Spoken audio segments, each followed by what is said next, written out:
أعوذ بالله من الشيطان الرجيم. بسم الله الرحمن الرحیم. عزیزان من، آج فروری 1975 کی 16 تاریخ ہے اور درس قرآن کریم کا آغاز سورہ النحل کی آیت 53 سے ہو رہا ہے. 16/5-3.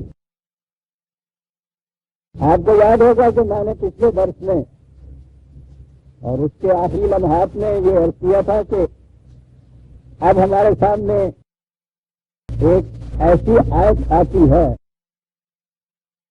جو عنوان بنتی ہے اس موضوع کا جو بالخصوص ہمارے اس دور میں بڑی اہمیت اختیار کر چکا ہے، اور وہ موضوع ہے معاشی نظام یا معاشی مسئلہ. میں نے بتایا تھا کہ اس معاشی نظریہ کی جو اس دور میں عام ہو رہا ہے یا کیا جا رہا ہے، اس کی بنیاد مارکس کے تصور پر ہے اور اسے عام طور پر کمیونزم کہا جاتا ہے. اس نے کہا یہ تھا کہ یہ جتنی مصیبتیں، پریشانیاں، الجھنیں دنیا میں نظر آ رہی ہیں، یہ ضروریات زندگی یا رزق کی غلط تقسیم کی بنیادوں پر استوار ہوتی ہے. اس کی بنیادی وجہ یہ ہے، اس مسئلے کو اگر صحیح طور پر حل کر دیا جائے تو یہ پریشانیاں ختم ہو جائیں گی.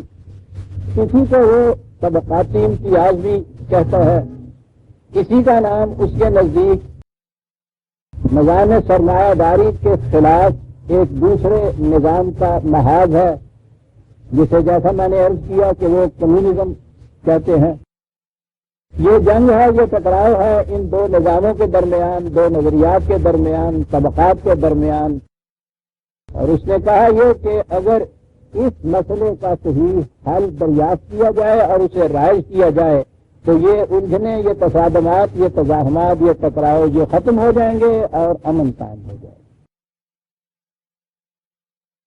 جو کچھ اس نے لکھا اور کہا وہ تو بڑا ضخیم ہے. بنیادی نظریہ اس کا یہ ہے کہ اصول یہ ہونا چاہیے کہ from each according to his capacity and to each according to his needs. ہر شخص سے اس کی استعداد کے مطابق کام لیا جائے اور اس کی ضروریات کے مطابق اسے دیا جائے. نظریہ بڑا خوشگوار، اطمینان بخش، پسندیدہ. لیکن اس کے بعد اس نے یہ کہا، یہ ساری ڈسکشن اس کی پارٹی کے اندر ہوئی، یہ ڈیٹیل موجود. اس سے کہا گیا کہ اب اس کو ہم انٹروڈیوس کریں، اس کو رائج کریں، اس کو رائج کرنے کا طریقہ کیا ہونا چاہیے. اس نے کہا کہ یہ نظریہ تو میں سمجھ گیا ہوں کہ اسی پر انسانیت کی فلاح کا دار و مدار ہے، لیکن میں یہ نہیں بتا سکتا کہ یہ عمل میں کیسے آ سکتا ہے. یعنی یہ بات کہ ایک شخص اپنی کیپیسٹی کے مطابق، صلاحیت، کیپیسٹی کو آپ صلاحیت، استعداد، استطاعت کچھ بھی کہہ لیجئے، اس کے مطابق وہ کام کرے، اس کام کا جو محصول ہو جسے وہ پیداوار کہتے ہیں وہ اتنا زیادہ ہو کہ اس کی ضروریات سے کہیں زیادہ فاصلہ ہو، اسے دیا جائے اس میں سے اتنا ہی جس سے اس کی ضرورت پوری ہوتی ہو. اس سے جتنا زائد ہے وہ اس سے لے لیا جائے، چھین لیا جائے.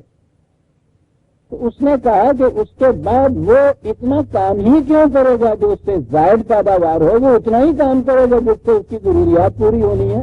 جب اسے اس سے زیادہ کچھ ملنا ہی نہیں تو وہ جان مار کا کام کیوں کرے گا.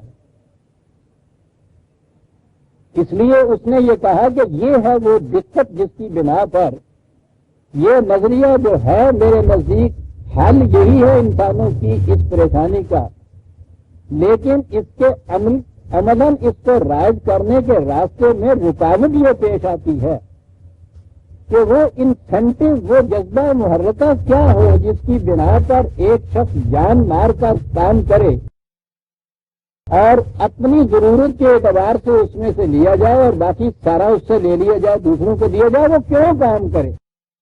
تو اس نے کہا یہ تھا کہ یہ کیوں جو ہے اس کا جواب میرے پاس نہیں ہے، اس لیے میں اسے عملاً رائج کرنے کا کوئی راستہ نہیں بتا سکتا۔ برسبیل تنزل اتنا ہی ابھی کیا جا سکتا ہے، یہ جسے آپ سوشلزم یا اشتراکیت کہتے ہیں، یہ کمیونزم سے الگ چیز ہے۔ یوں کہیے کہ اس کا ابتدائی سٹیج ہے، یا یوں کہیے کہ جہاں جا کے مارکس عاجز آ گیا تھا اس کو عمل میں نافذ کرنے کے لیے، اس سے وہ پیچھے ہٹا، اور اس نے کہا یہ کہ ابتدا تو یوں کیا جائے کہ جتنے بھی یہ وسائل پیداوار ہیں، مینز آف پروڈکشن، خواہ وہ زمین کی شکل میں ہوں، کارخانوں کی شکل میں ہوں، وہ انڈیویجول پراپرٹی انفرادی ملکیت میں نہ رہیں، وہ قوم کی ملکیت میں لے لیے جائیں، نیشنلائز جسے ہم آج کہتے ہیں، اور اس کے بعد ہر شخص کو کام مہیا کیا جائے، اور کام مہیا کرنے کے بعد اس کو اس کی ویجز دی جائیں، مزدوری دی جائے مزدور کو۔ اس نے کہا کہ یہ ہے وہ پروگرام، وہ عملی نظام جسے ہم رائج کر سکتے ہیں، ویجز کا نظام، اکارڈنگ ٹو ہز نیڈز نہیں، مزدور کی اجرت دی جائے۔ تو اس نے کہا کہ اسے تو ہم نافذ کر سکتے ہیں۔ یہ جو ہے نا برصغیر تنزل نافذ کیا گیا، اسے سوشلزم کہا جاتا ہے۔ یہ کمیونزم سے اس نے کہا تھا کہ یہ پہلا قدم ہے۔ بہرحال آپ دیکھ لیجئے دونوں میں کتنا فرق ہے۔ یہ ہے جسے اشتراکیت کہا جاتا ہے، سوشلزم کہا جاتا ہے۔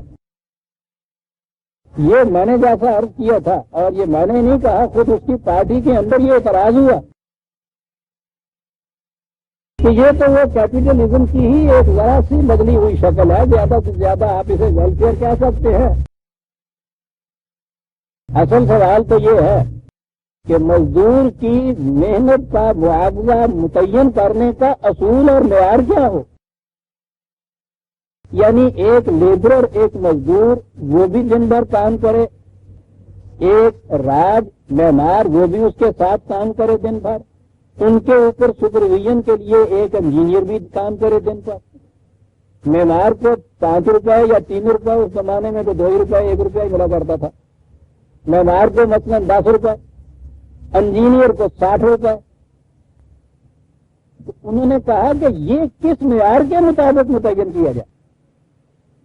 انہوں نے کہا کیپٹلزم بھی تو یہی کرتا ہے۔ وہ ایک فرد ہوتا ہے کارخانے کا مالک، وہ یہ کہتا ہے کہ میرے کارخانے میں کام کرنے والے مزدوروں کو مثلاً 100 روپیہ مہینہ ملے گا، اسکلڈ لیبر اس کے اوپر آئے گی، ان کو ہم 200 روپیہ دیں گے، انجینئر کو ہم 1000 روپیہ دیں گے۔ اس نے کہا بیان ہی یہی کچھ تم کرتے ہو اپنے اشتراکیت میں، فرق صرف اتنا ہے کہ اس میں ایک مالک ہوتا ہے کارخانے کا، اس میں تم نے اس کی جگہ اسٹیٹ کو مالک مقرر کر دیا۔ وہاں وہ ایک مالک متعین کرتا تھا ویجز، یہاں اسٹیٹ نے متعین کر دی ویجز۔ تو جہاں تک اس مزدور کا تعلق ہے، ان دونوں میں فرق کیا ہے؟ یہ تھے ان کے اعتراضات، اور یہ اس حد تک بات بڑھی کہ وہ اس کی جماعت کا ساتھ چھوڑ کر الگ ہو گئے، اور اس کے بعد جب عملاً نافذ کیا ہے لینن نے آ کے، تو وہ سوشلزم نافذ کیا۔ دنیا میں کمیونزم کہیں نافذ نہیں۔ آج بھی کمیونسٹ جو ہے وہ یہی کہتا ہے جو مارکس نے کہا تھا کہ ہمیں یہ معلوم نہیں کہ اس کے لیے جذبہ محرکہ کیا ہو، کیوں جان مار کر ایک شخص کام کرے جیسے اسے پتا ہے کہ میں جو کام کروں گا اس کے محاسن میں سے مجھے اتنا تھوڑا سا ملے گا، باقی نہیں مجھے ملے گا۔ تو کہتے ہیں ہمارے پاس بھی اس کا حل نہیں ہے، اور اسی لیے سوشلزم ہی نافذ ہے، اگر کہ اس کی بھی یہ کیفیت ہے کہ وہ رشیا میں تو قریب سیل ہو چکا ہے، اور چائنا میں ابھی انٹروڈیوس ہوا ہے، اور اس کی وجہ ساری یہ ہے کہ یہ نظام جو ہے یہ وہی ہے جو کیپٹلزم کا نظام ہے، اس میں تو صرف مالک بدلتا ہے، فرد کی بجائے ایک اسٹیٹ کا ایبسولوٹ آئیڈیا آپ لوگوں نے رکھ لیا، وہ ہوتا ہے، ایک گروپ ہوتا ہے صاحب اقتدار لوگوں کا، اور کوئی فرق نہیں ہے ان میں، اس لیے یہ نہیں چل سکتا۔ وہاں جب تک لینن برسر اقتدار رہا، اس کی پرسنالٹی اتنی بڑی تھی کہ اس سے وابستگی کی بنا پر وہ لوگ یہ نظام چلاتے رہے۔ اس کے مرنے کے بعد ایسی پرسنالٹی وہاں کوئی نہیں رہی، یہ پرسنالٹی کل تھا جس کی بنا پہ یہ نظام چلا۔ اس کے بعد چائنا میں ماؤ تنگ ہے، اس کے ساتھی جو ہے ایک آدھ، ان کی پرسنالٹی ہے جس کی بنا پہ یہ کچھ ہوتا ہے۔ ماؤ نے یہ کہا، بات جو کہی گئی ہے وہ اس نے جو میں نے عرض کیا تھا ہے وہی حل، وہ کیوں کا جواب اسے نہیں ملتا۔ یہ حل مارکس کے ذہن کی اختراع نہیں تھا، یہ حل 1400 سال پیش کر قرآن کریم نے پیش کیا تھا، اور اسے نبی اکرم صلی اللہ علیہ وسلم نے عملاً کر کے دکھا دیا۔ آپ کو معلوم ہے کہ جب وظائف مقرر ہوئے ہیں، وظائف کے معنی یہ تھے کہ پوری کی پوری امت، پوری قوم کام کرتی تھی، جو کام پروگرام کے مطابق دیا جاتا تھا انہیں، اور ہر ایک کو اتنا دیا جاتا تھا اسٹیٹ کی طرف سے، اسے وظائف کا نام دیا گیا۔ یہ جو دیا گیا تھا اس کا معیار کیا تھا؟ اس کا معیار تھا ہر فرد کی ضروریات۔ یہ وہ عملاً کیا تھا نبی اکرم صلی اللہ علیہ وسلم نے، حتیٰ کہ میدان جنگ میں جو مال غنیمت آتا ہے وہ تو ساری فوج کا مشترکہ ہوتا ہے، اس میں بھی تقسیم کا یہ اصول تھا کہ جو مجرد ہوتا تھا، شادی شدہ نہیں ہوتا تھا، اس کا حصہ کم ہوتا تھا، اور شادی شدہ اور بال بچوں والا جو تھا اس میں بھی حصہ اس کی ضرورت کے مطابق ہوتا تھا۔ وظائف متعین اس اصول پہ کیے گئے تھے کہ ساری امت کے افراد کام کریں اس پروگرام کے مطابق جو وہ نظام چاک آؤٹ کرے، اور ہر ایک کی ضروریات کے مطابق اسے وظیفہ دیا جائے، اسٹیٹ کی طرف سے یہ چیز اس کو دی جائے۔ اب سوال یہ تھا کہ کیوں کا جواب کیا وہاں دیا گیا، یہی بنیاد ہے اس سارے مسئلے کی۔ اور قرآن نے وہ تو کیوں کے بغیر کوئی حکم ہی نہیں دیتا، وہ کیوں جو تھا اسے اس نے بتایا ہے، اور یہ ہے وہ چیز جہاں میں یہ کہتا ہوں کہ یہ جو قوم بھی اس قرآن کے اوپر آ گئی اور اس نے اس کیوں کا جواب اس سے پا کر اس کے متعلق ایک معاشرہ متشکل کیا، یہ دنیا کی مصیبتوں کا حل اس قوم کے ہاتھ سے ہوگا، وہ جو اس کیوں کا جواب دے کے یوں متشکل کرے گی۔ بات وہی ہے جو میں نے عرض کیا، اور بات وہ جو میں نے کہا کہ اس دور میں تو بارہ مارکس کے ریفرنس سے وہ بات آگے چلی ہے، وہ تو قرآن کے ریفرنس سے آگے بات چلتی۔ بنیاد ہے اس چیز کی، اس ایمان پر، ان چار لفظوں سے جہاں سے یہ سورہ نحل کی 53ویں آیت شروع ہوتی ہے، وَمَا بِكُم مِّن نِّعْمَةٍ فَمِنَ اللَّهِ، یہ عزیزان من سارا بنیادی نقطہ اس کے چار لفظ ہیں سارے۔ نعمت کے معنی ہوتے ہیں ہر قسم کی خوشگواریاں، سہولت کا سامان، رزق کا سامان، ضروریات زندگی، جتنی چیزیں آپ کہہ سکتے ہیں، اس میں سہولتیں بھی ہوتی ہیں، سرفرازیاں بھی ہوتی ہیں۔ عجیب جامع لفظ عربوں کے ہاں یہ کہ جس قدر بھی زندگی کے لیے ان ضروریات ہے انسان کی نشو و نما کے لیے جو بھی ضروریات ہیں وہ بلا مزد و معاوضہ خدا کی طرف سے ملی ہوئی۔ سامان رزق حاصل ہوتا ہے نظام فطرت سے، زمین، پانی، ہوا، حرارت، روشنی، کہتا ہے کہ ان میں سے کوئی چیز بھی کسی کی ذاتی ملکیت نہیں ہے، فمن اللہ، یہ تو خدا کی طرف سے ہے۔ بہت اچھا۔ ہوا انسان، وہ کہتا ہے کہ اس کے اندر بھی جتنی صلاحیتیں ہیں وہ صلاحیتیں بھی نہ یہ اس نے کہیں سے خریدی ہیں، نہ یہ کہیں سے اس نے مانگ کے دی ہیں، یہ تو اس کی ہے ہی نہیں، یہ بھی تو خدا ہی کی طرف سے انسان کو ملی ہے۔ انسان کا ذہن اس کے کام کرنے کی صلاحیتیں، اس کی سوچ، کوئی چیزیں اکوائر یا اچیو کرنے کی استعداد، یہ جتنی استعداد ایک فرد کو حاصل ہے بیسیکلی بنیادی طور پہ وہ کہاں سے اس میں نہیں ہے؟ وہ تو انسانی بچے کو پیدائش کے ساتھ ملتی ہیں. اس میں ڈیولپمنٹ، اس میں گروتھ، اس میں ترقی، یہ ٹھیک ہے کہ جو باہر کا نظام ہے اس کی روح سے ہوتی ہیں. بنیادی طور پر تو یہ ساری چیزیں جتنی بھی ہیں وہ کہتا ہے فمن اللہ، یہ تو اس کی طرف سے ملی ہوئی ہے. تو یہ ذہن جو ہمارا اتنا سوچ رہا ہے کہاں سے حاصل ہوا ہے ہمیں؟ یہ فکر ہماری کا سرچشمہ جو ہے کہاں سے لیا ہے ہم نے اسے؟ یہی تو ہے جہاں آگے فرق پڑتا ہے ایک فرق دوسرے فرق میں. یہ جسے آپ صلاحیتیں کہتے ہیں کام کرنے کی، یہی بنیاد ہے نا اس کے فرق کی، کہ وہ زیادہ انٹلیکٹ کا مالک ہے، اس کی سوچ بہت اونچی ہے، یہ جو ہے یہ لوور لیول کے اوپر ہے. میں اس ابھی سوال میں نہیں جاتا کہ یہ جو تفاوت ہے اس تفاوت کی بنیاد کیا ہے، لیکن یہی ہے نا فرق جو آپ کہتے ہیں. اس کے بعد اگلی چیز جو ہے وہ تو حاصل کرنے کی چیز ہے نا. انجینئر نے فن انجینئرنگ جو تھا علم حاصل کیا، اس سے اس کو ان چیزوں کی واقفیت ہوئی. مزدور نے حاصل نہیں یہ کیا، بات آگے پھر وہیں چلی جاتی ہے سرمایہ داری کی. انجینئر کا باپ امیر آدمی تھا، وہ اپنے بیٹے کو بھیج سکا ولایت. مزدور کا باپ غریب آدمی تھا، یہ نہ تعلیم دلا سکا نہ اس کو ولایت بھیج سکا، یہ انجینئر نہیں بن سکا.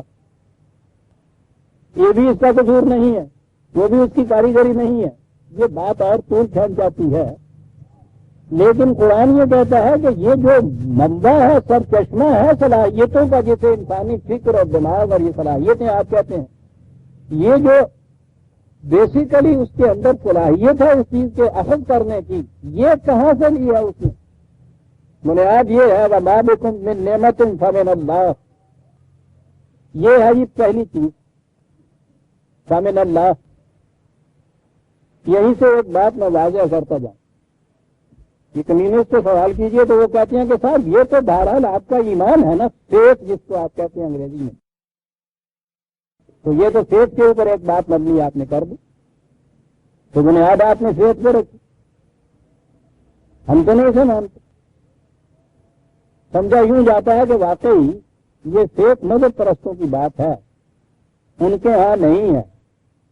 ذرا غور کیجئے، ایک مذہب پرست کا یا ایک مسلمان کا فیتھ ہے کہ خدا ہے، خدا کی طرف سے وحی ملی، وحی نے یہ اقدار دی، یہ اصول دیے، یہ قوانین دیے جنہیں ہم یہ تسلیم کرتے ہیں، اور ان کو تسلیم کرنے کے بعد ہم ایک گروپ سے بلانگ کرتے ہیں، ایک امت کے فرد بنتے ہیں.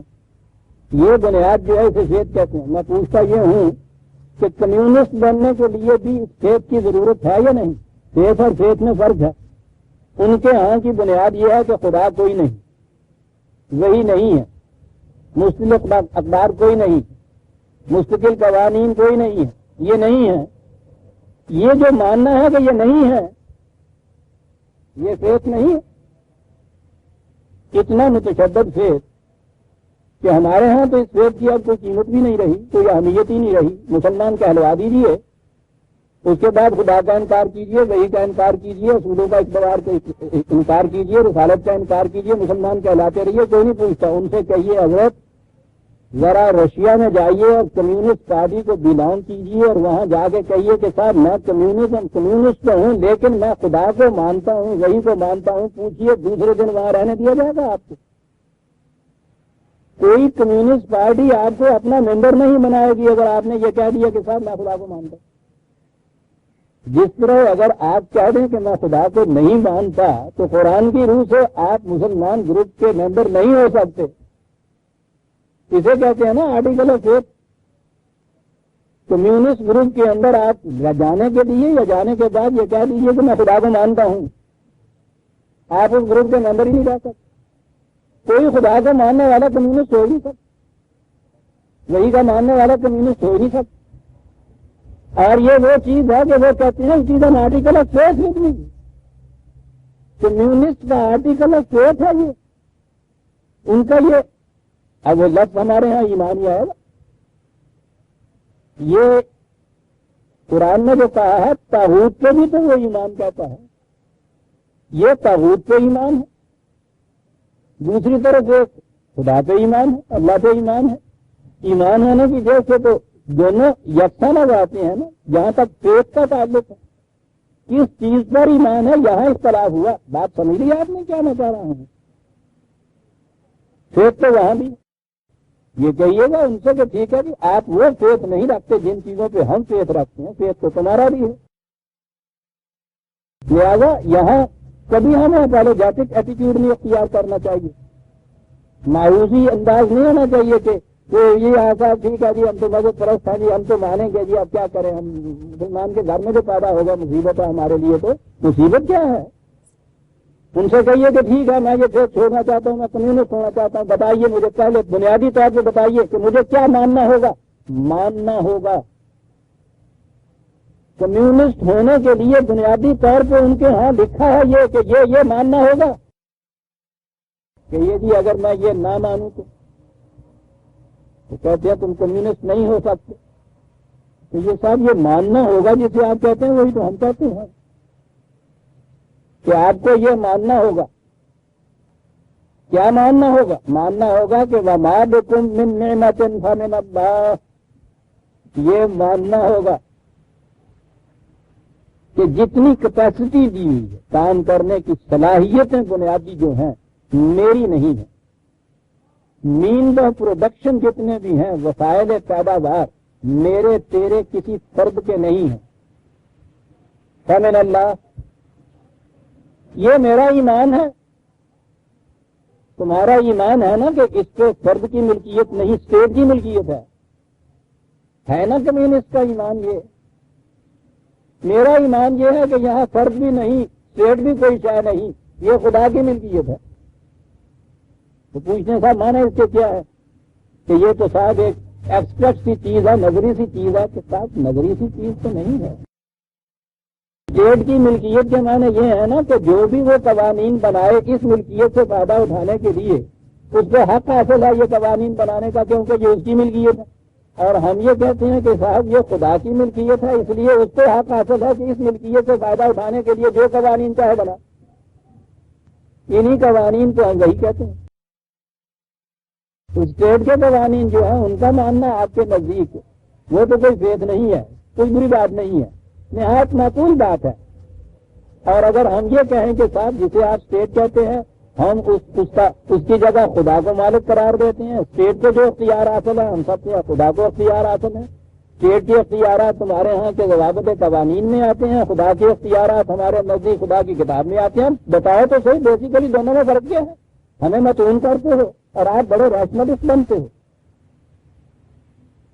ہمارے ہاں بات سمجھی ہوئی نہیں ہے، اسی لیے کچھ جھینپے ہوئے تھے، شرمندہ ہوئے تھے کہ ہاں صاحب ٹھیک ہے جی ہم یہ مانتے ہیں جی اب ٹھیک ہے جی یہ تو مانتے ہوئے جیسے ان سے کہو کہ فرق کیا ہے تمہارے ماننے ہمارے ماننے میں؟ بات الگ ہے کہ تم کیا مانتے ہو ہم کیا مانتے ہیں۔ میں نے بتایا آپ کو ایک ایک قدم کے اوپر آپ دیکھیں گے کہ وہ وہی کچھ وہ کرتے ہیں۔ بنیاد یہ ہے تم یہاں تک صرف جاتے ہو کہ وسائل پیداوار پر ملکیت اسٹیٹ کی ہے، چلیے صاحب اسٹیٹ کو یہ اختیار ہے وہ قوانین بنائے، بہت اچھا صاحب کہ یہ نظریہ اور یہ ایمان رکھنے کے باوجود آپ وہ جو خود تمہارے ہاں کے مارکس کا دیا ہوا بنیادی اصول ہے اسے تو قابل عمل نہیں قرار آپ دیتے نا۔ یہ سارا کچھ ماننے کے باوجود آپ کہتے ہیں کہ اس پہ ہم عمل نہیں کر سکتے کیونکہ جذبہ محرکہ ہمارے پاس نہیں ہے، اور ہم اتنا ماننے کے بعد اگلا قدم یہ دیتے ہیں جذبہ محرکہ تو جہاں سے پیدا ہوا۔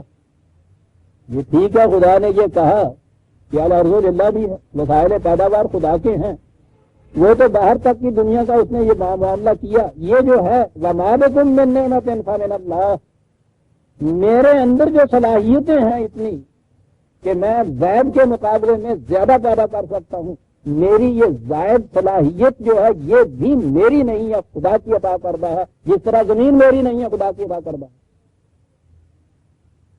یہ ہے ایمان ہمارا۔ تمہارا ایمان وہاں تک ختم ہو گیا کہ اسٹیٹ کی ملکیت میں آیا، تم نے خود اعتراض کیا کہ وہ تو کیپٹلزم کی ایک ایک بدلی ہوئی ذرا شکل ہے. ہمارا ایمان یہ ہے، آپ دیکھیے کہ جہاں نہ کیپیٹلزم رہتا ہے نہ تمہارے یہاں کی سوشلزم رہتی ہے. یہ اس سے بہت آگے چلی جاتی ہے بات. زمین بھی خدا کی، میرے اندر زمین سے پیدا کرنے کی صلاحیتیں جو دی ہوئی ہیں وہ بھی اس کی دی ہوئی ہیں. نہ میں اس کا مالک ہوں نہ میں ان کا مالک ہوں. اس میں میرا کیا ہے؟ عزیزان اللہ، مجھے افسوس یہ ہے کہ نہ تو آپ آداب کے سامنے قرآن کے نسخے ہوتے ہیں، نہ ہی آپ ان کے کچھ نوٹس رکھتے ہیں. کچھ لیے چلے جائیے، اگر کام کی کچھ باتیں آ جاتی ہیں. پتہ ہے زندگی کتنی ہے، دوبارہ یہ وقت آنے ہیں یا نہیں آنے. یہ صلاحیتیں بیسیکلی یہ میری نہیں، یہ وسائل پیداوار یہ میرے نہیں ہیں. فرد کا کیا ہے؟ میں اس وسائل پیداوار کو خدا کی دی ہوئی صلاحیتوں کے مطابق جا کے کام کرتا ہوں، محنت کرتا ہوں، دوسرا نہیں کرتا. یہ ہے فرق. اور اس نے کہا ہے کہ لیسا للانسان الا ما سعی، فرد صرف اس کا مالک ہے جس کی جو وہ محنت کرتا ہے اپنی، یہ اس کی ہے. کہا یہ چاہتے ہو نا تم سے عدل ہو.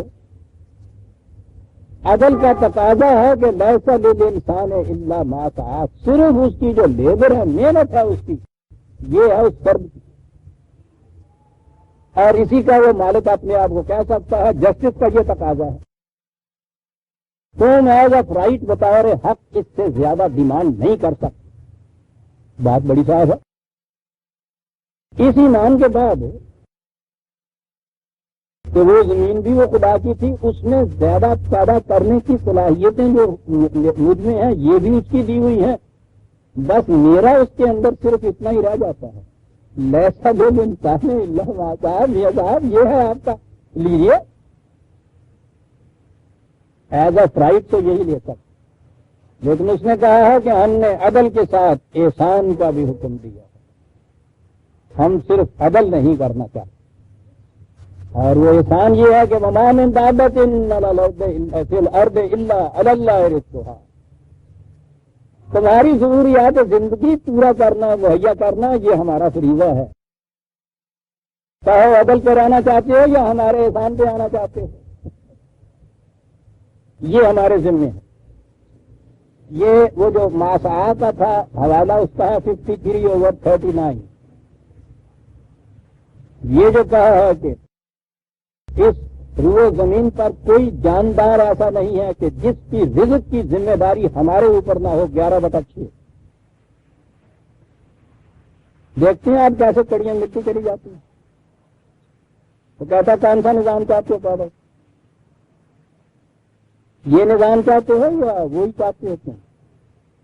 ٹھیک ہے، جتنی تم محنت کرتے ہو اس سے اگر تمہارے بال بچوں کا پیٹ نہ بھرے تو پھر ہمارے ذمہ تو کوئی دوش نہیں ہے جسے کہتے ہیں. اور ہم آگے بڑھتے ہیں اس سے. ہم تمہارے اور تمہارے بال بچوں کی رزق کے ذمہ دار ہم دیں. اور اس کے بعد اگلی چیز یہ آگے کہ پھر سیدھی سی بات ہے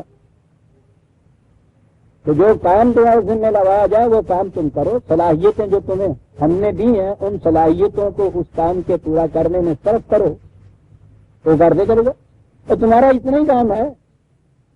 اس کے بعد کی فکر تو ہے ہی نہیں تمہاری. جو غم ملا اسے غمیں جانا بنا دیا. یہ سب کچھ کرتے رہو. گھر آؤ گے تمہارے گھر میں سب کچھ موجود پاؤ گے تم جو تمہارے اور تمہارے بچوں کی ضروریات کے لیے ضروری ہے. یہ موجود پاؤ گے. جو موجود پائے پھر اس کے بعد اس کو کیا ضرورت ہے یہ سر برف اپنے ذمے لے کہ میں نے کیا کام کیا، کیا محنت ملی، کیا پیدا ہوا، کہاں رکھوں، کسے بیچوں. ارے ضرورت ہی نہیں. یہ کام مجھے دیا میں کر دیا، میں نے کر کے وہ آ گیا. گھر میں ضروریات زندگی میری پڑی ہوئی ہیں سب. کیا یہ انسینٹو مل گیا یہ یا نہیں؟ اور اگلی بات اس میں پھر اور کیا دی کہ اس بات پہ پھر ایمان رکھو کہ یہ ضروریات زندگی تمہاری کبھی جسم کی ضروریات ہی نہیں. تمہارے اندر ایک اور چیز بھی ہے کہ جسے انسان کی ذات کہا جاتا ہے. انسان کی ذات کی نشو و نما بھی ضروری ہے، جسم کی نشو و نما سے کہیں زیادہ ضروری. اور اس ذات کی نشو و نما کا اصول یہ یاد رکھو، اس پہ ایمان لاؤ کہ میرے جسم کی نشو و نما ہر اس چیز سے ہوتی ہے جو میں کھاتا ہوں، جو میں لیتا ہوں. ذات کی نشو و نما ہر اس چیز سے ہوتی ہے جو میں دوسرے کی ضرورت کے لیے دیتا ہوں. آپ جتنا زیادہ سے زیادہ دوسرے کی ضرورت کے لیے دے دو گے اتنا ہی زیادہ سے زیادہ تمہاری ذات کی نشو و نما ہو جائے گی. تمہاری ضروریات کے متعلق تو ہم نے انتظام کر دیا, تبھی ضروریات تو ہم پوری کریں گے. اپنی ذات کی نشو و نما تم خود کرو گے, اور وہ اس کا طریقہ یہ ہے کہ زیادہ سے زیادہ پیدا کرو اور زیادہ سے زیادہ دوسرے کی ضروریات کے لیے دیتے چلے جاؤ. ذات کی نشو و نما خود کرو, تمہارے بچوں کی نشو و نما ہم کریں گے. کہیے عزیزان من, وہ انسینٹو, وہ جذبہ محرکہ جو معاذ تو نہیں مل سکا تھا, جس کی وجہ سے اس نے کہہ دیا تھا, اور یہ میں سمجھتا ہوں اس کی دیانت کا تقاضا جو اس نے کہہ دیا, اعتراف کر دیا اتنے بڑے آدمی کہ میں نہیں یہ کر سکتا, اور یہ واقعہ تھا کہ نہیں کر سکا. یہ تھا وہ ایمان جس کی بنیادوں کے اوپر یہ معاشی نظام استوار ہوا تھا.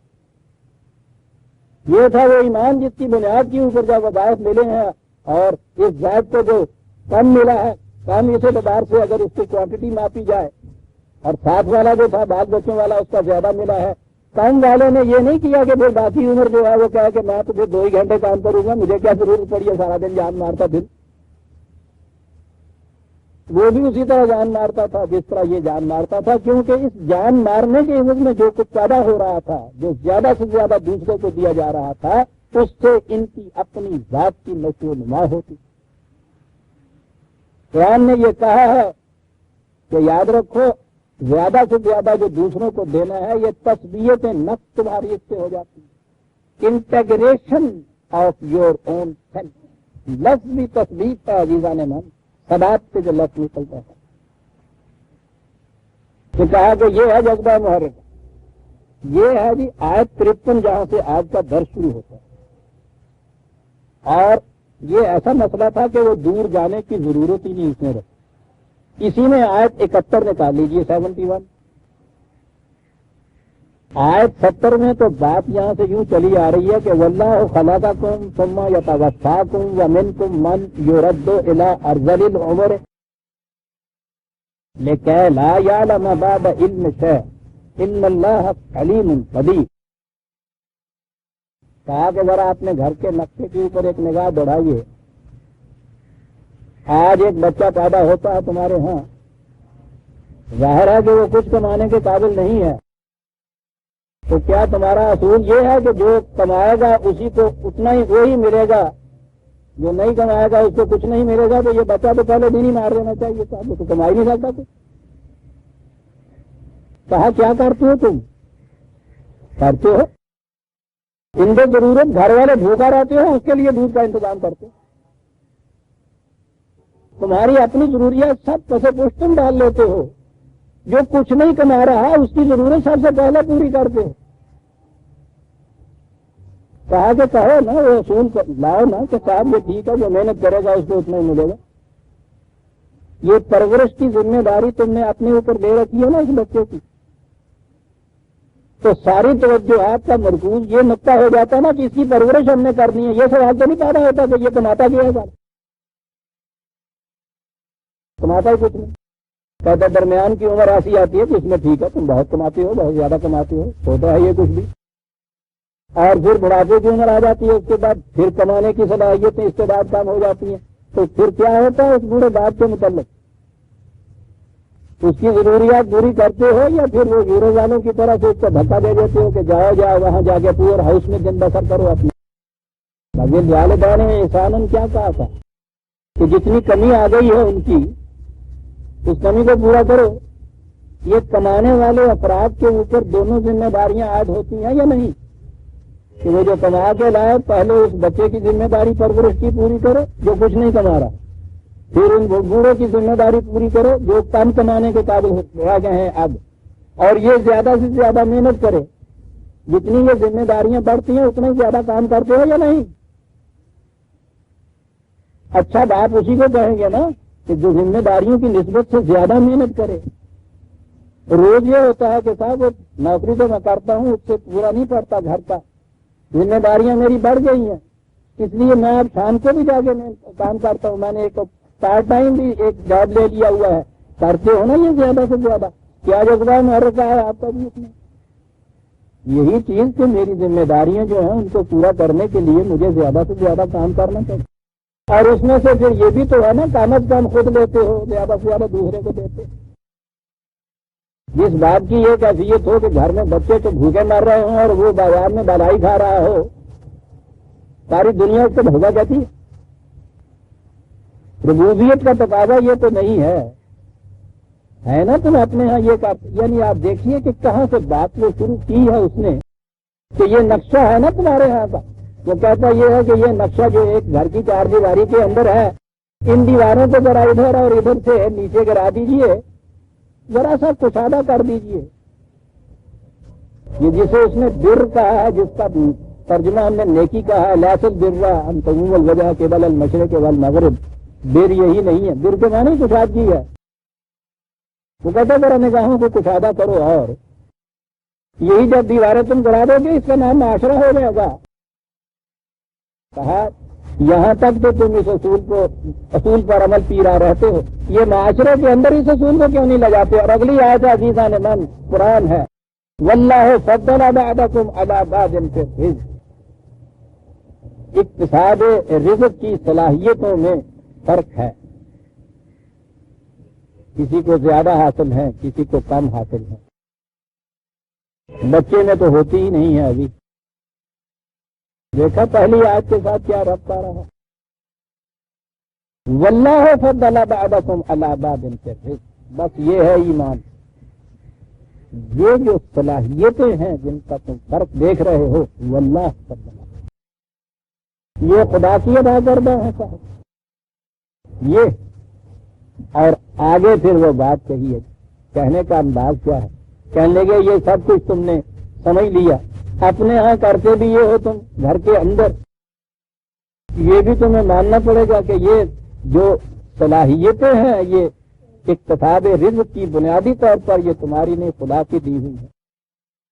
اور آگیا فَمَلَّذِينَ فُضِّلُوا بِرَادِّ رِزْقِهِمْ عَلَىٰ مَا مَلَكَتْ أَيْمَانُهُمْ فَهُمْ فِيهِ سَوَاءٌ۔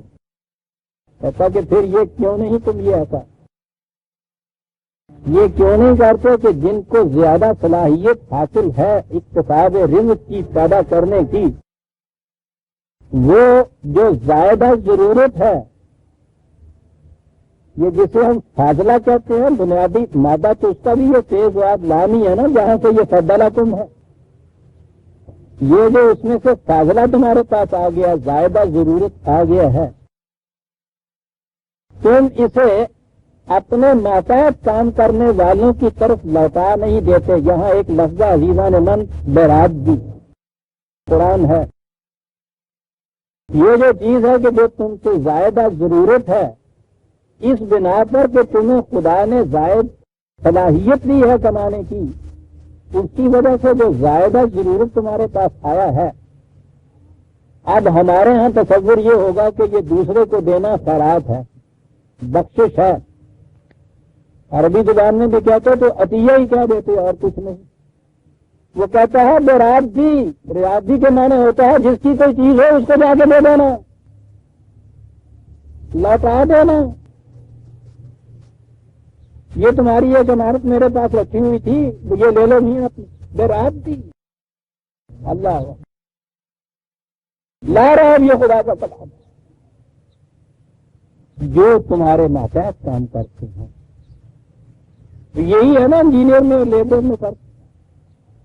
وہ کہتا ہے کہ یہ جو ہے تمہاری زائد کیپیسٹی سے تم اتنا زیادہ حاصل کرتے ہو، تو تم ان کو لوٹا کے نہیں دیتے، یہ تمہارا نہیں ہے، یہ تو سب ان کا ہے، یہ سب مشترکہ تھا تمہارا، کیوں نہیں لوٹاتے؟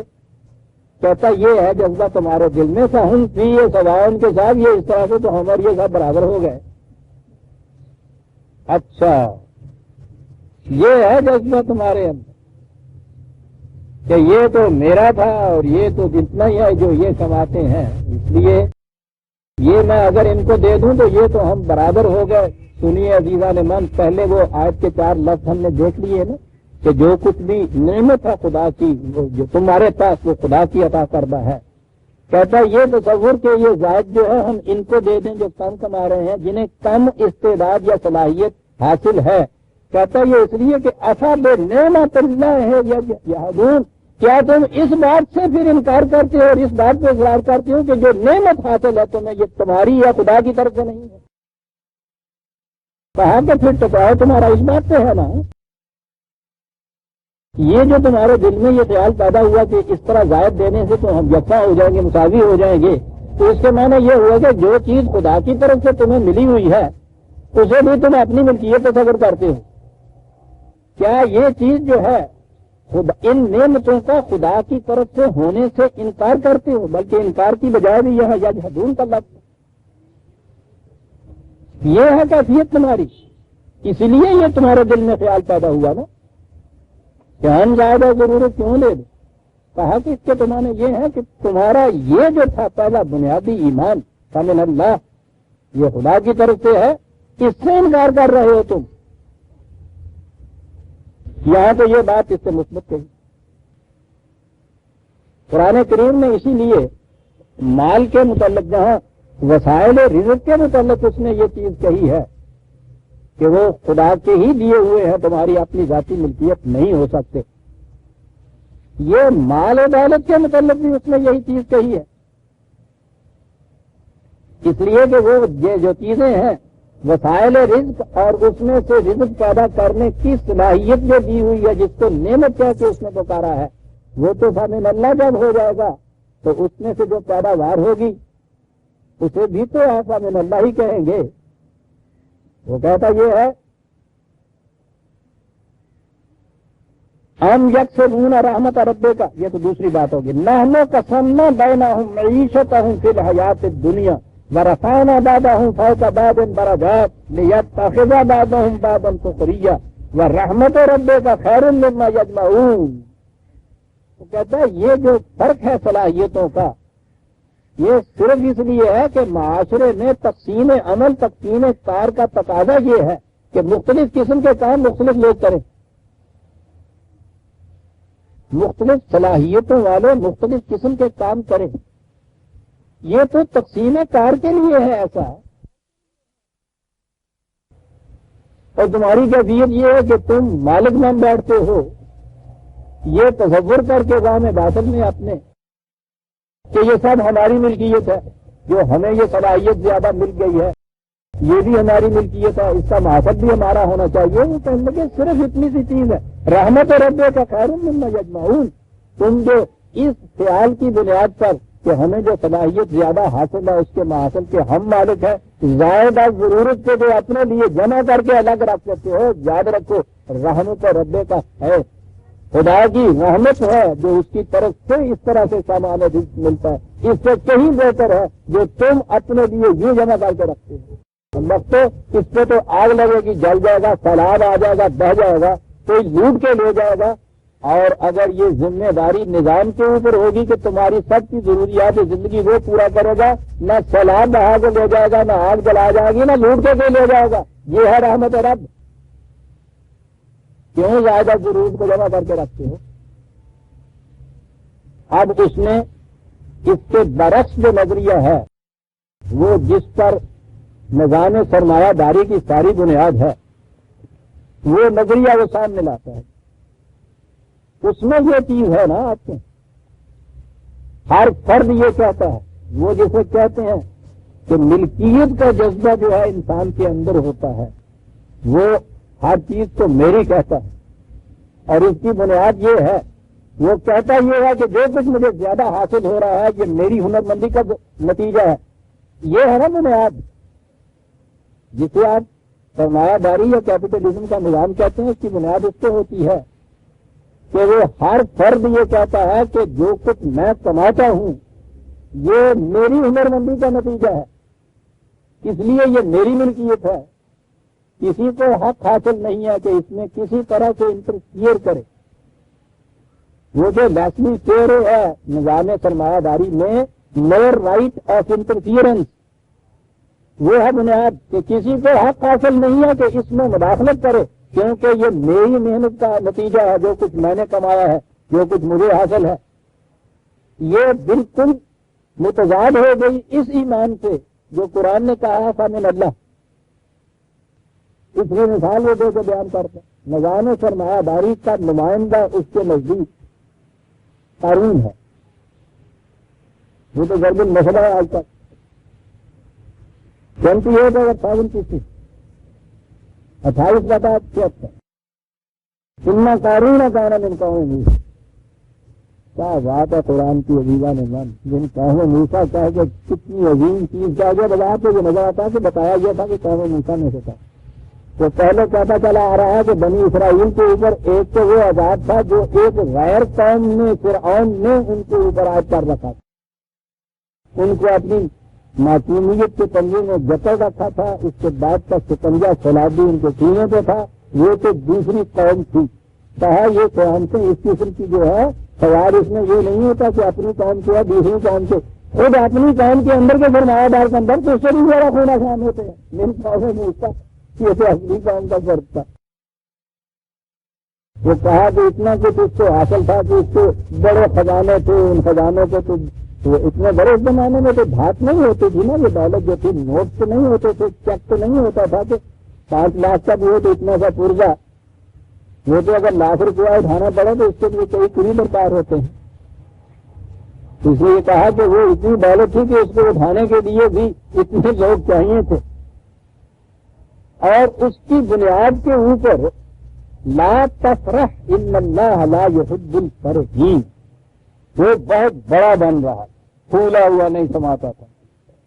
اس کی بنیاد پہ اسے کہا جاتا تھا جو ایمان رکھنے والے تھے کہ یہ نہ کر. اور کتنی عجیب چیز کہی قرآن نے، وَابْتَغِ فِيمَا آتَاكَ اللَّهُ خود دار الآخرۃ وَلَا تَنْسَ نَصِیبَکَ مِنَ الدُّنْیَا.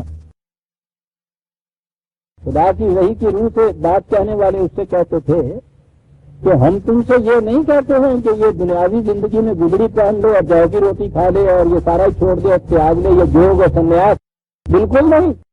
دنیا کی زندگی میں بھی اپنے حصے کو فراموش نہ کرے، خوب گاؤ بھی ہو سب کچھ، لیکن وَابْتَغِ فِيمَا آتَاكَ اللَّهُ جو کچھ خدا نے تجھے دیا ہے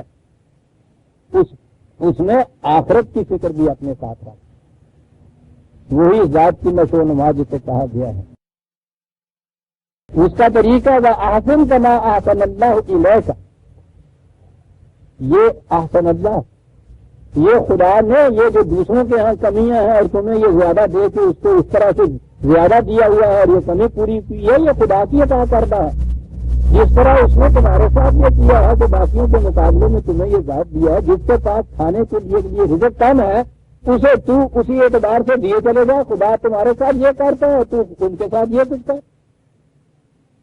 وَلَا تَبْغِ الْفَسَادَ فِي الْأَرْضِ، اور ملک کے اندر فساد برپا نہ کر. اب دیکھیے لفظ فساد یہاں آیا ہے. یہ جتنے بھی کیپیٹلسٹ ہوتے ہیں ان کو کبھی بھی آپ نے دیکھا ہوگا کہ لٹ لے کے باہر آ گئے ہوں یا دم مار رہے ہوں یا فتنہ پتہ کر رہے ہوں، کبھی یہ کرتے ہی نہیں. یہ تو ایسے وقت میں اور زیادہ دلوں میں گھس جاتے ہیں ہم لوگ.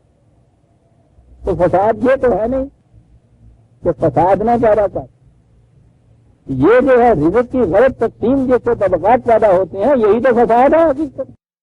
اس کے معنی نامداریاں ہوتے ہیں. فساد نہ پیدا کر. ان اللہ لا يحب المفسدین، خدا کے نظام میں یہ فساد پیدا کرنے والے پسندیدگی کی نگاہ سے نہیں دیکھے جاتے. یہ تھا جو یہ لوگ اس سے کہتے تھے. اب قرآن نے یہ ذہنیت بیان کی ہے یا نظریہ بیان کیا ہے جس پہ یہ ساری نظام سرمایہ داری کی عمارت استوار ہوتی ہے. یہ بھی 4 ہی لفظ ہیں.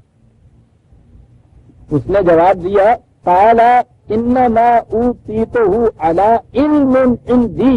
انہوں نے کہا، اس نے کہا کہ یہ سب جو کچھ مجھے ملا ہے میری اپنی ہنرمندی کا نتیجہ، اس لیے یہ میرا ہے، میں استعمال ہے. تو جس طرح سے جیتا ہے اس کو صرف کروں، جمع رکھوں، کسی کو دوں نہ دوں. تم کون ہوتے ہو یہ کہنے والے؟ یہ ہے عزیزہ نعمان و نظریہ. انما اوتیتہ علی علم عندی. 78 اور 28. خیر اس کا اتنا ہی نقل کیا ہے.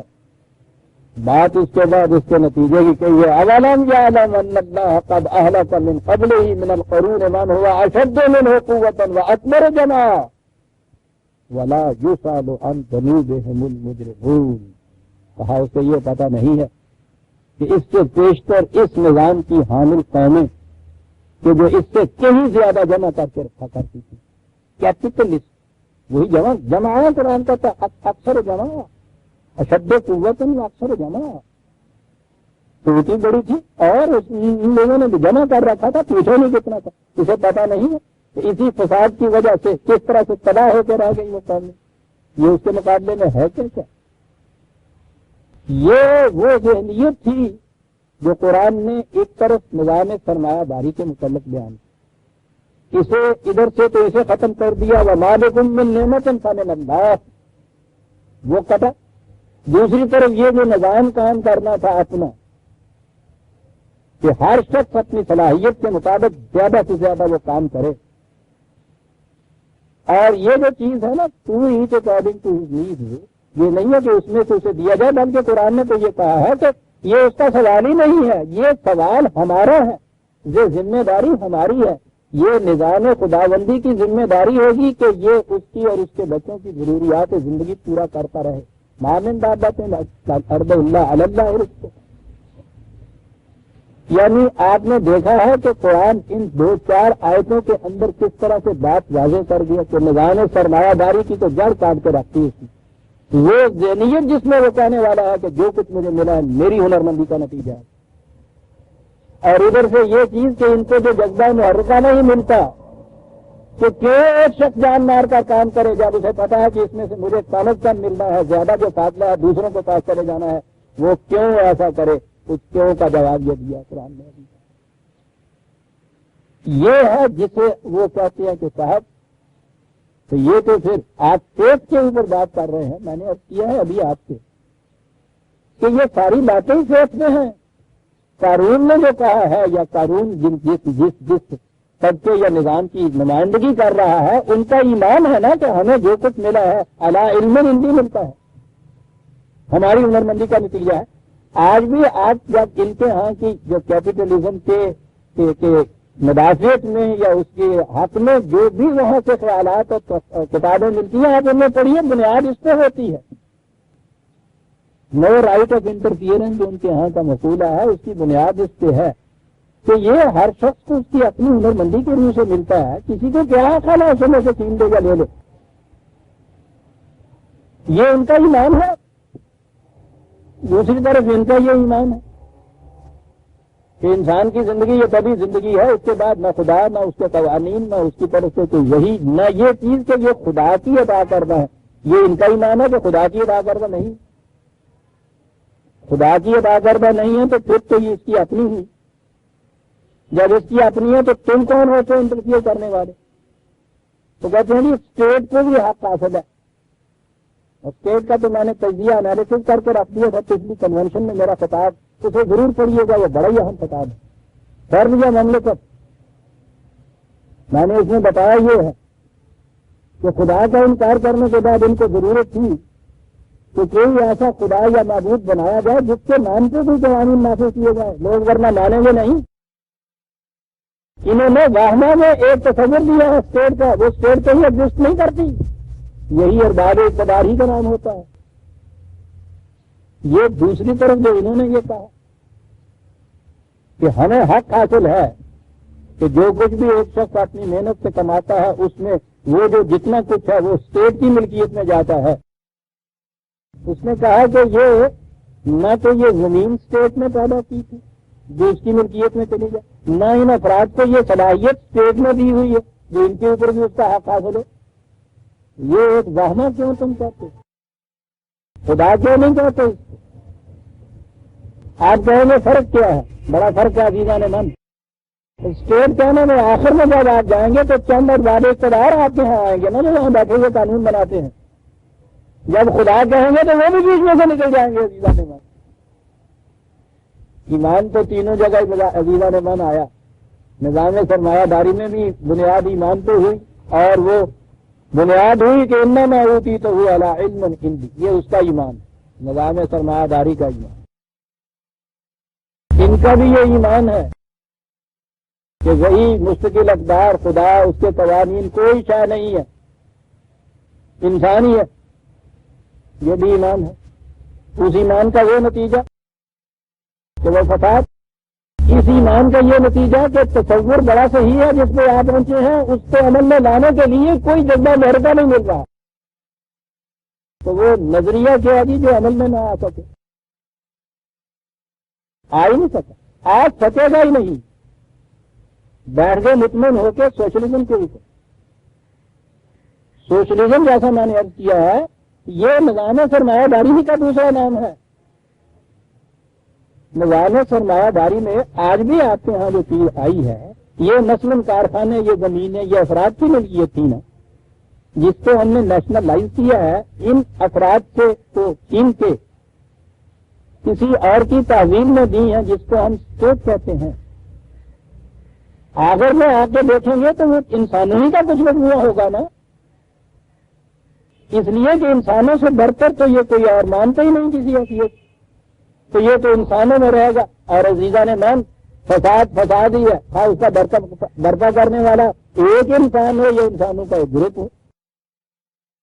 یہاں چوراہے پہ آپ کو ایک فرد آ کے کوئی پستول دکھا کے لوٹ کے لے جائے وہ بھی ہے، ہائی روڈ کے اوپر اگر ڈاکوؤں کا ایک گروہ آ جائے تو وہ بھی، ان کا وہ کھیل جائز اس لیے ہو جائے گا کہ ہم بہت سی ہیں۔ قرآن نے کامل مجرمین کہا ہے، ڈاکوؤں کا گروہ۔ یہ ایمان ہے عزیزان من جس کی بنیاد کے اوپر نہ فرد کو یہ حق رہتا ہے نہ افراد کے گروہ کو کوئی حق رہتا ہے۔ وہ ان کے اوپر بھی وہ خدا ہوتا ہے، ان کے اوپر بھی وہ خدا ہوتا ہے، بالفاظ دیگر ان کا بھی یہ ایمان ہوتا ہے، ان کا بھی ہوتا ہے، اور اس میں تو ان اور ان میں فرق ہی کوئی نہیں ہوتا، امرہم شورا بینہم ہوتا ہے۔ اس چیز پر ایمان رکھنے والے باہمی مشاورت سے یہ انتظام کرتے ہیں کہ جی کیسے کیا جائے۔ ان میں سے کوئی ایک گروہ بھی ایسا نہیں ہوتا جس کو دوسروں کے اوپر کسی قسم کے استحصال یا ایکسپلائٹیشن کا حق حاصل نام کچھ بھی کیوں نہ رکھ لیا جائے۔ یہ نظام ہے جس کو آپ نظام خداوندی یا مملکت اسلامیہ یا خلافت علی منہاج رسالت کہیں گے۔ وہ نظام جو نبی اکرم صلی اللہ علیہ وسلم اور حضور کے ساتھیوں نے متشکل کیا تھا، اس ایمان کے اوپر تو وَوَابِكُمْ بِنِعْمَةٍ فَمِنَ اللَّهِ۔ آپ نے غور فرمایا عزیزان من کہ کسی نظام کے لیے ایمان کی کتنی ضرورت ہے؟ بنیاد ہی ایمان بنتا ہے۔ جو لادین کہتے ہیں اپنے آپ کو، ان کا بھی ایمان ہوتا ہے، لادینی کا ایمان ہوتا ہے، کمیونسٹ کا بھی ایمان ہوتا ہے، کیپیٹلسٹ کا بھی ایمان ہوتا ہے، قرآن کو ماننے والے عبد المومن کا بھی ایمان ہوتا ہے۔ ایمان ہوتا کس چیز کے اوپر ہے، اس میں ہے سارا فرق۔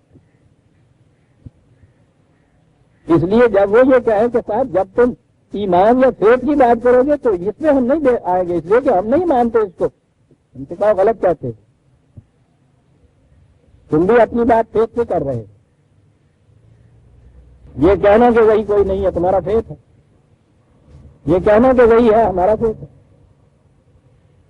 یہ کہنا کہ یہ میری ہنرمندی کا نتیجہ ہے، نظام سرمایہ داری کی بنیاد یہ اس کا فیتھ ہے۔ تمہارا یہ کہنا کہ فرد کا نہیں ہے، یہ اسٹیٹ کا ملکیت ہو جاتی ہے، تمہارا فیتھ ہے۔ ہمارا فیتھ یہ ہے کہ اس میں انسانوں میں کسی انسان کی یہ ملکیت ہوتا ہی نہیں ہوتا، اس لیے کسی انسان یا انسانوں کے گروہ کو حق حاصل نہیں ہے کہ وہ اس طرح سے انٹرفیئر کرے۔ یہ حق ان سے بالا تر ہو سکتی ہے، اور وہ اس لیے اس کے اوپر ہمارا ایمان ہے کہ یہ عطا کردہ واقعی اس کا ہے۔ اسٹیٹ عطا نہیں کر سکتی کسی فرد کو اس کی صلاحیتیں، یا زمین نہیں بنا سکتی۔ ان سے کہو نا پاپولیشن بہت بڑھ رہی ہے صاحب، اس زمین کی اب کیپیسٹی کم کر ہو گئی ہے، ان سے کہیے کہ بہت اچھا صاحب کسی قسم کا قرآن یار کے کار بنا لیجیے صاحب، اسے تو تم کہہ سکو کہ اسٹیٹ کی ملکیت ہے یا فرد کی ملکیت ہے، خدا کی بنائی ہوئی زمین کے اوپر جو نہیں ہے کہہ سکتے۔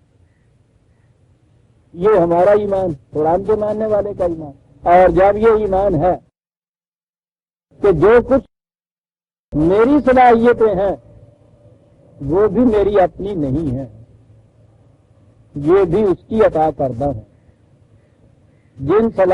جن چیزوں پہ میں نے ان صلاحیتوں کو استعمال کر کے اس میں سے رزق پیدا کرنا ہے وہ بھی میری اپنی نہیں ہے، وہ بھی خدا کی عطا کردہ ہے۔ وَمَا لَكُم مِّن نِّعْمَةٍ فَمِنَ اللَّهِ۔ قرآن کہتا ہے یہ غلط نظام اس دعوے کو، اس نظریے کو جھٹلانے سے پیدا ہوتے ہیں۔ وہ جو یہاں کہا ہے کہ کیا یہ لوگ خدا کی نعمت کو جھٹلاتے، انکار کرتے، یا اس سے یہ ضد پہ اڑ جاتے ہیں کہ یہ ہمارا ہے، یہ اس کا نہیں ہے، وہ کہتا ہے یہ ہے بنیادی نقطہ۔ تو جسے عزیزان من آج کہیں گے قرآن کا معاشی نظام، اسلامی مملکت کا نظام، اس کی بنیاد اس ایمان پہ ہوگی کہ یہ ساری چیزیں جتنی بھی ہیں، فرد کی صلاحیتیں ہوں یا وسائل پیداوار ہوں، یہ نہ فرد کی ملکیت، نہ افراد کی ملکیت، نہ انسانوں کی ملکیت، فمن اللہ، خدا کی ملکیت۔ اور جب جس کی ملکیت مان لی جائے پھر اس کو تو حق ہوتا ہے نا کہ اپنی ملکیت میں تصرف کرے اور اس کے استعمال کے لیے قاعدے اور قانون بھی مقرر کرے۔ ہمارا ایمان ہے کہ یہ اس کی ملکیت ہے اور اس نے قاعدے اور قانون مقرر کیے۔ اس عرض کے استعمال کے لیے بھی مجھے بھی کہا کہ تم اپنی ان صلاحیتوں کی بھی کی، اس طرح سے تم ان صلاحیتوں کا استعمال کرو، مجھ پر بھی یہ قانون لاگو ہوتا ہے کیونکہ یہ میری نہیں ہے، اسے ہم وہی کا قانون کہتے ہیں جی، اس پر ہمارا ایمان ہے۔ تمہارا ایمان ہے نا اسٹیٹ کے قانون پر، ذرا اعلان کر دیجیے نا کہ میں نہ اسٹیٹ کو مانتا ہوں نہ اس کے قوانین کو مانتا ہوں، ہمارا یہ ایمان ہے۔ اور وہ کہ جہاں آ کے مارکس عاجز رہ گیا ہے، وہاں سے آگے قدم لے جاتا ہے، قرآن کو کہتا ہے میں دیتا ہوں جذبہ محرکہ، اور وہ ہے یہ ایمان کے وما بکم من نعمت فمن اللہ۔ عزیزان من، اور چیزیں جو قرآن نے قدم قدم پہ کہا ہے کہ غور و فکر کرو اس قرآن کے اندر۔ یہ آیت 4 لفظوں کی ہے، کون ہے ہم میں سے جس نے یہ آیت نہیں پڑھی؟ کتنی بار یہ آیت نہیں دوہرائی جاتی؟ آپ نے دیکھا کہ ذرا کھڑے ہو کے اس پہ غور کیا تو کتنا ایک اہم مشکل ترین مسئلہ جو انسانیت کا ہے وہ 4 لفظوں کے اندر حل ہو جاتا ہے۔ اس طرح ایک ہی مثبت ایمان نے وہ غلط ایمانوں کی جڑیں کیسے کاٹ کے رکھ دی، دونوں طرف نظام سرمایہ داری کی بھی جڑیں کاٹی، یہ جو نیا آپ کے ہاں کا اشتراکیت، سوشلزم یا کمیونزم کا نظام چلا آ رہا ہے اس کی بھی جڑیں کاٹ دی۔ جڑیں کیا کاٹی؟ کہا یہ کہ نہ وہ مسئلے کا حل دے سکتا ہے نہ یہ مسئلے کا حل دے سکتے ہیں۔ ان کے ہاں بنیادی طور پہ وہ نظریہ ہی باطل ہے، ان کے ہاں بھی یہ جو چیز جس کے نظریے کے اوپر یہ پہنچے ہیں کہ ایسا ہونا چاہیے، ان کے پاس اس پہ عمل کرنے کے لیے کوئی جذبہ ہی ہے نہیں۔ قرآن نے جو کہا ہے نا کہ یہ مصدق ہے ان دعاوی کا جو یہ لوگ کرتے چلے آ رہے ہیں، تو میں نے کہا تھا کہ اس کے معنی تصدیق کرنے والا نہیں ہے کہ یہ ان کو سچا کہتا ہے۔ مصدق کے معنی ہوتے ہیں سچ کر کے دکھانے والا۔ قرآن میں یہ ہے قرآن کی خصوصیت کہ وہ ایک دعویٰ یا نظریہ دیتا ہے اور پھر اس کو سچ کر کے دکھا دینے کے طریقے بھی بتاتا ہے۔ پھر کہوں کہ جہاں مارکس عاجز ہو کے رہ گیا تھا، یہ وہاں آتا ہے اور وہاں آ کے بتاتا ہے کہ یہ ہے اس کا طریقہ، اور اس پہ جیسا میں نے عرض کیا ہے بنیاد ساری ایمان پر ہے۔ اب آپ نے سوچا ہے کہ اللہ پر ایمان کے معنی کیا ہے؟ کبھی ہم نے اس پہ غور کیا کہ ہماری عملی زندگی کے ساتھ اس کا تعلق کیا ہے؟ کبھی اس پہ غور کیا کہ ہم ایمان اللہ کو مانتے ہیں وہ نہیں مانتا، فرق کیا ہے؟ ہم تو اتنا ہی جانتے ہیں نا کہ ہم مسلمان ہیں وہ کافر ہے، یہ فرق ہے۔ ارے یہ فرق کیا ہے؟ یہ بتاؤ کہ اس سے تمہاری زندگی پہ فرق کیا پڑتا ہے؟ انفرادی زندگی پر، اجتماعی زندگی پر، نظام پر، نظام مملکت پر۔ لیکن ہم تو یہ آیتیں پڑھتے ہیں، پڑھنے کے بعد آگے گزر جاتے ہیں، بس کیا ترجمہ کہ کوئی نعمت نہیں جو تمہیں حاصل ہوگی اللہ کی طرف سے ہوتی، تب یہ بات ختم ہو گئی، آگے کچھ نہیں۔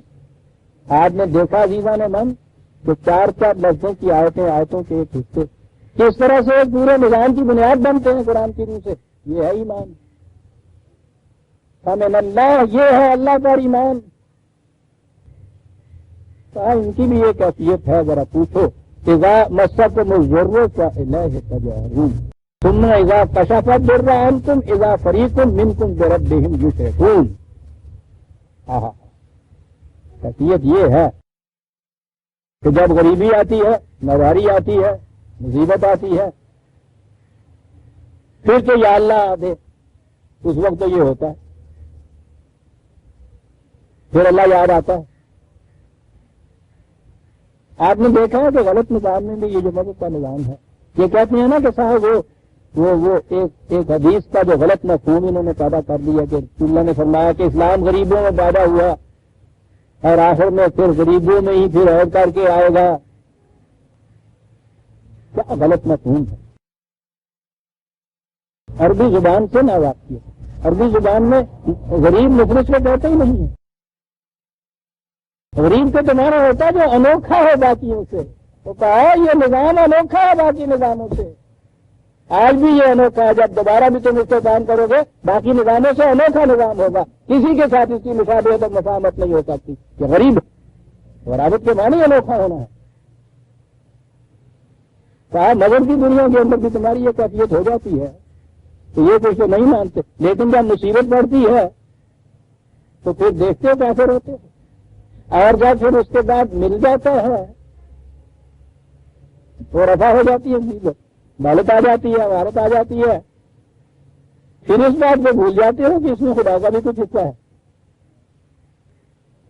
فریق منکم بربہم یشرکون، یہاں شرک کہا ہے دیوان من، پھر ایک لفظ آ گیا، وقت بھاگا جا رہا ہے اور الفاظ میرا دامن پکڑ رہے ہیں۔ ٹھیک ہے، ہم کیوں بھاگیں، زندگی نے مہلت دی ہے تو ہم تو آئیں گے۔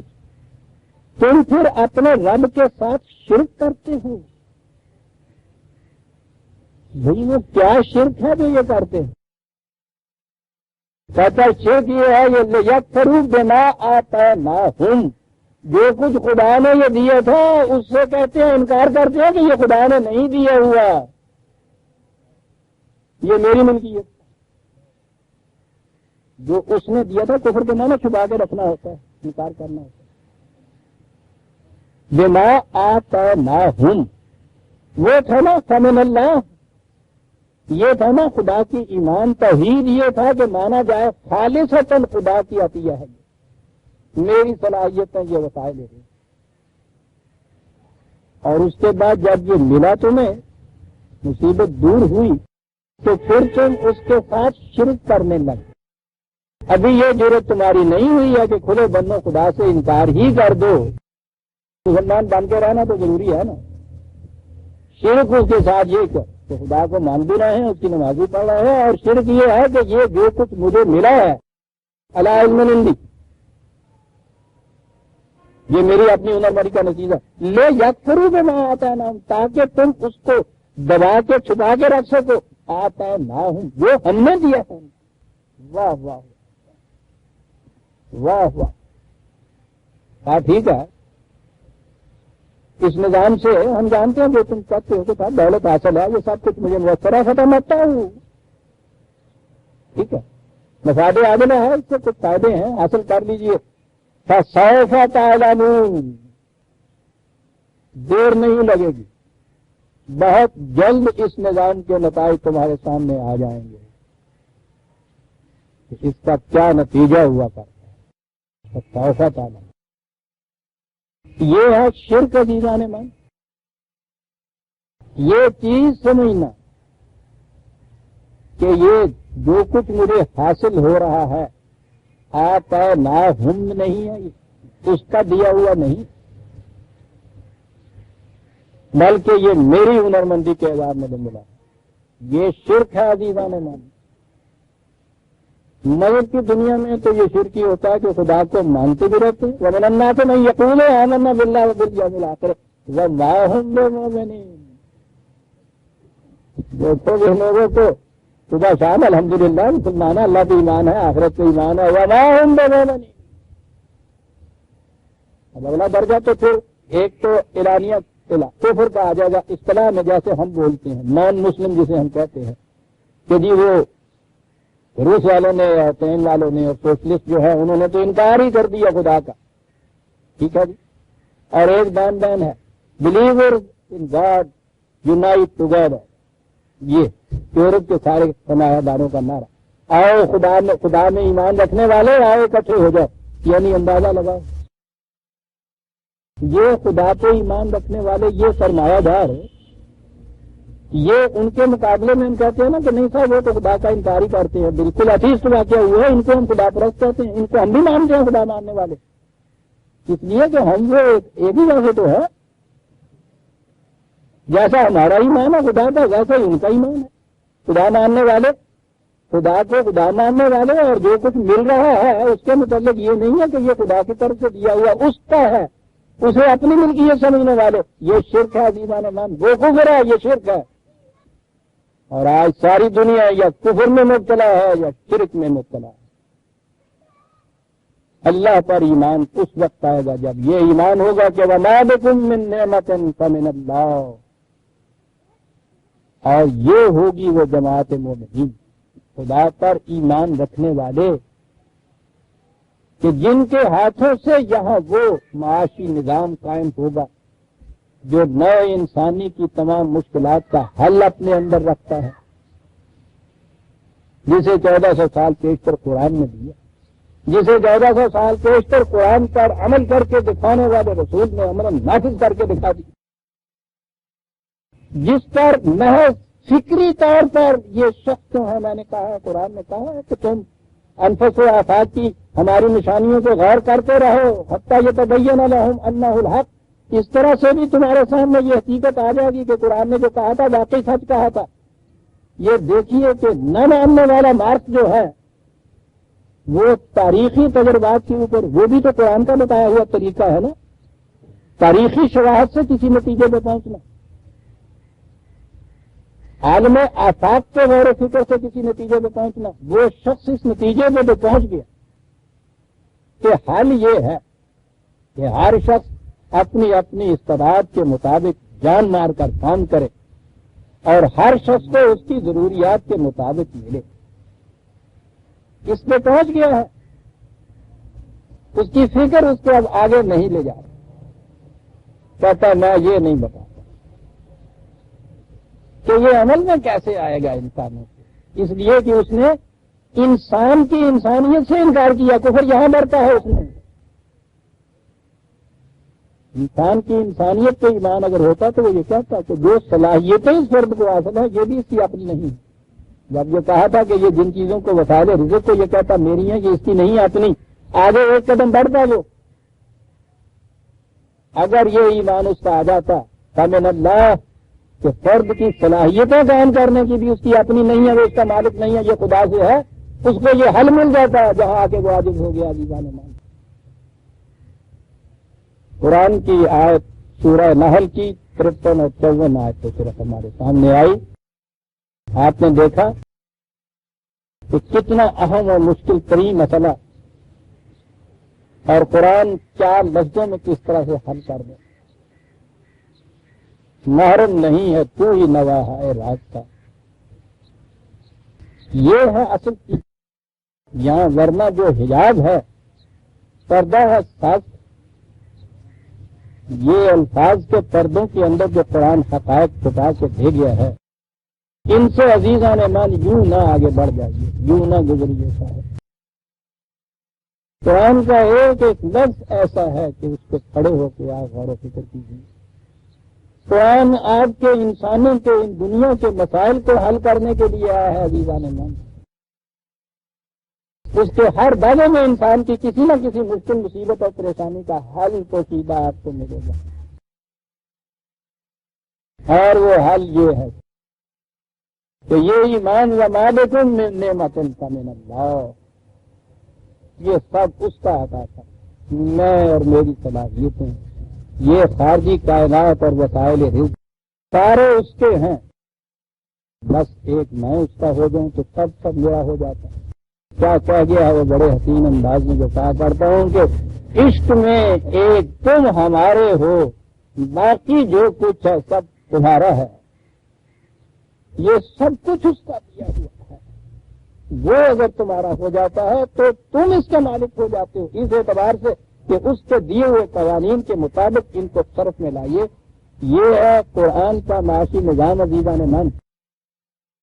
اس ایمان کے بعد کوئی آئے اور آگے بتائے کہ کس طرح قابل عمل یہ نہیں ہے قابل،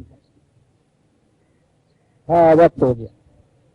ربنا تقبل منا انک انت السمیع العلیم۔